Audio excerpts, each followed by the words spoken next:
Hi boys and girls. This video is on finding the perimeter of rectangles and how we develop a formula to find that perimeter.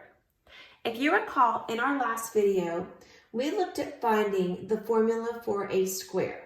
And to understand that, we had to understand the characteristics of a square. Squares have 4 sides, and all 4 sides are equal in length. So when we find our perimeter for a square, we have 4 sides equal in length, and we can multiply it by the length of one side. Perimeter equals 4s. Now a rectangle is a little bit different. To develop the formula for a rectangle, first we have to understand the characteristics of a rectangle. So I'm going to draw a rectangle off to my side. We're going to write down a few characteristics of our rectangle. So the first thing I want you to notice is how many sides does a rectangle have? Obviously 4 sides because it is a quadrilateral. The second thing I want you to know about a rectangle is we have parallel lines, and parallel lines have opposite sides. And in a rectangle, opposite sides are equal in length.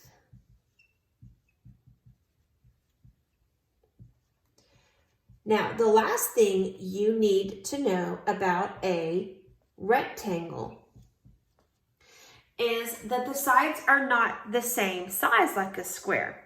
We have lengths and we have widths. Now, lengths and widths are different.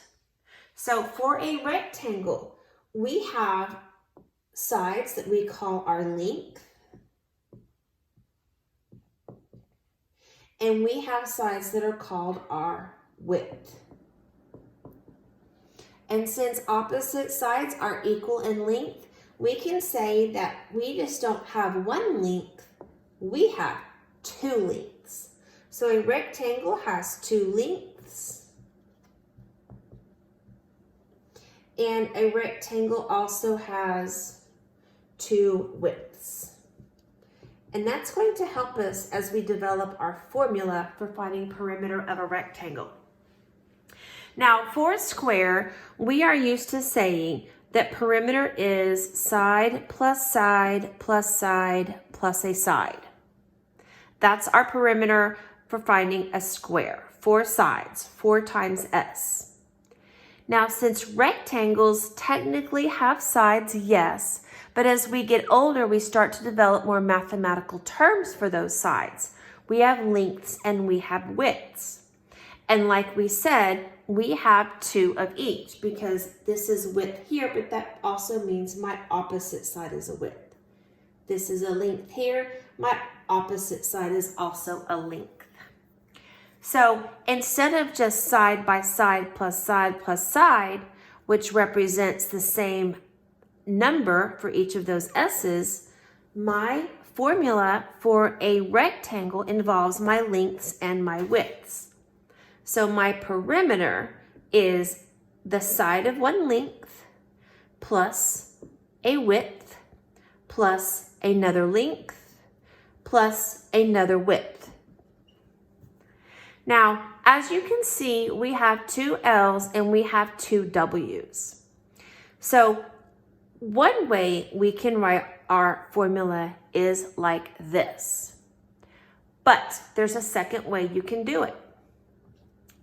To find the perimeter of a rectangle, since I have 2 lengths on my rectangle, we can say that there are 2 lengths.